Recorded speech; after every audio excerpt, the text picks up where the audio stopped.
Kashmir observer news round up में आप सबका खैर मकदम है। मैं अरूज बिलाल दिन भर की अहम सुर्खियों के साथ आप सबसे मुखातिब हूँ। तो चलिए नजर डालते हैं आज की अहम सुर्खियों पर। जम्मू और कश्मीर असेंबली में सुनील शर्मा के 13 जुलाई के बयान पर हंगामा। जेपी के सीनियर लीडर और अपोजिशन लीडर सुनील शर्मा का कहना है कि महाराजा हरि सिंह के बागियों को शहीद नहीं कहा जा सकता है। उन्होंने कहा, मुल्क के दुश्मनों के हक में यौम शहादत नहीं हो सकता है। उन्होंने यहाँ पे 13 जुलाई की बात कही। महाराजा के विरुद्ध जो विद्रोह हुआ, जिस महाराजा की स्टेट में हम बैठे हैं, जिस महाराजा की स्टेट को हम एंजॉय कर रहे हैं, यहाँ का बैंक महाराजा की देन, यहाँ का फ्लड चैनल महाराजा की देन, एसपीएम कॉलेज महाराजा की देन, एसएमएचएस हॉस्पिटल महाराजा की देन, इतनी सारी देन देने के बाद उसके विरोध में जो खड़े हुए उनके लिए आप मुझे बताइए, आप मुझे बताइए, आप जवाब दीजिए। आप जब राजद्रोह हुआ है, फोर्सेस ने अपने काम किया है।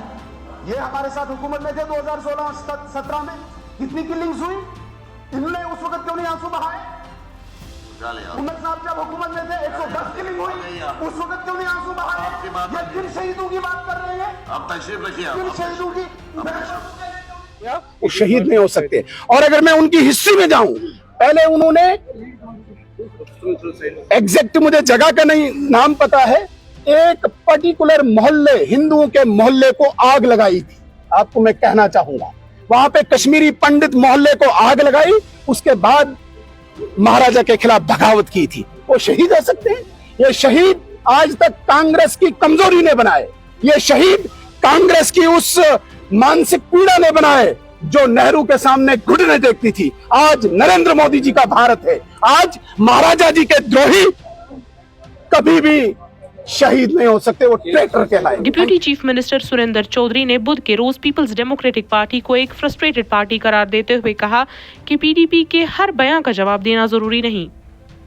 देखिए, जहाँ तक पीडीपी कुछ भी कहे, अब रोज़ नहीं कि ज़रूरी कि हम उनकी बातों का जवाब देते रहें, क्योंकि पीडीपी एक फ्रस्ट्रेटेड जमात है और जिसका वजूद ख़त्म है जम्मू कश्मीर में और जिसका आज कुछ अपना है नहीं। तो इसलिए वो रोज़ अपनी खबरों में रहने के लिए और एक कहीं ना कहीं मीडिया में रहने के लिए और लोगों को दिखाने के लिए कि हम भी कहीं हैं, तो सिर्फ वो रोज़ कोई ना कोई ऐसी खबर चलाते हैं जिससे कोई रियासत को कोई फ़ायदा होने वाला नहीं। क्योंकि जम्मू कश्मीर आज अपनी मुश्किलों और मुसीबतों से जूझ रहा है, जहां आज लोगों को बेरोजगार बच्चों को रोजगार चाहिए, जहां पे आज हमारे लोगों को पीने के लिए पानी चाहिए, अच्छे स्कूल चाहिए, अच्छे अस्पताल चाहिए, उसके लिए लोग बात कर रहे हैं। और उमर अब्दुल्ला सरकार उसी के लिए लगी हुई है। कल का भी आपने देखा है कि उमर अब्दुल्ला सरकार की पूरी कोशिश है, चाहे जो पिछले 10 साल का कुछ नहीं हुआ उसको अपने इन 5 साल में करने की पूरी कोशिश कर रही है। और अभी शुरुआती दौर है, अभी 3.5 महीने हुए हैं, तो लिहाजा आगे आगे देखिए होता है क्या। पीडीपी के एमएलए वहीद पर्रा ने असेंबली के दौरान अपने बयान में ये कहा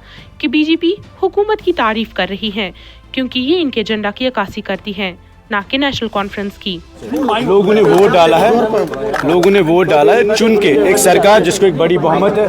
और इस सिलसिले में जब बजट की बातें हो, जब एक एलजी साहब का जो एड्रेस होता है, उसका जो विजन पे मोशन आज था, जब उस पर डिस्कशन हुआ, तो हमने ये कहा कि फैक्ट्स को राइट करने की ज़रूरत है। कई लोगों ने ये बोला कि हमारे लोग, हमारे वर्कर या हमारे घर वाले शहीद हुए हैं जमहूरियत में, इस मुल्क की जमहूरियत को बचाते बचाते।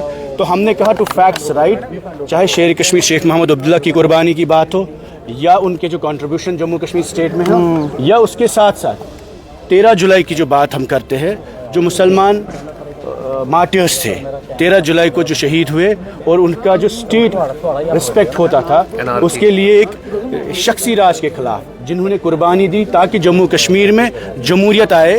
और ये जो आज आप देख रहे हैं, वो कुर्बानी इस मुल्क के लिए थी, जमहूरियत के लिए थी, शख्सी राज के खिलाफ थी, किसी फ़र्द के खिलाफ नहीं। सिर्फ ये गर्ज था उसका कि ताकि जम्मू कश्मीर की आवाम, जम्मू का हो, कश्मीर का हो, हिंदू हो, मुसलमान हो, बुद्धिस्ट हो, सिख हो, हर शख्स को जमहूरियत मिलनी चाहिए और आइन के हकूक़ मिलनी चाहिए। तो ये कोई कम्युनल डे नहीं है, this is a day which represents the awakening of political journey and political freedom of people of Jammu and Kashmir. और इस दिन को 70 साल से एक रिवायत थी, यहाँ परंपरा थी, जिसको मिटाया गया 5 अगस्त 2019 को जब हमसे आइन छीना गया। उसके साथ साथ शेख मोहम्मद अब्दुल्ला साहब का भी दिन ख़त्म किया गया, और उसके साथ साथ 13 जुलाई का जो दिन है उसको इरेज किया गया हॉलीडे लिस्ट में। तो हमारी डिमांड थी कि हमने हाउस में कहा, collectively let us rise about the political differences, even though national conference के सबसे अपील की कि इन दोनों दिनों पर रेजोल्यूशन आना चाहिए। Collectively BJP, Congress, national conference और हमारे इंडिपेंडेंट लोग और पीडीपी के लोग, जितने लोग मिलकर इन दोनों दिनों की अहमियत को समझे और इसको स्टेट हॉलिडे लिस्ट में डाल दें। बीजेपी ने ऐतराज किया, उन्होंने क्योंकि बीजेपी इसको देखते हैं through the prism of religion, through the prism of Muslim, through the prism of Kashmir. Unfortunately, this is not a day against Jammu. This is not a day against anyone. This is a day to celebrate the democracy and democratic awakening of the people of Jammu and Kashmir, and it should be respect in that spirit only. The 70 years. शुक्रिया। जम्मू और कश्मीर के सयाहती मकाम सोनामर्ग में बुध के रोज बर्फानी तोदा गिरने का वाकया पेश आया। हुकूमी अफसरों का कहना है कि अब तक जानी नुकसान या किसी किस्म के माली नुकसान की इतला नहीं।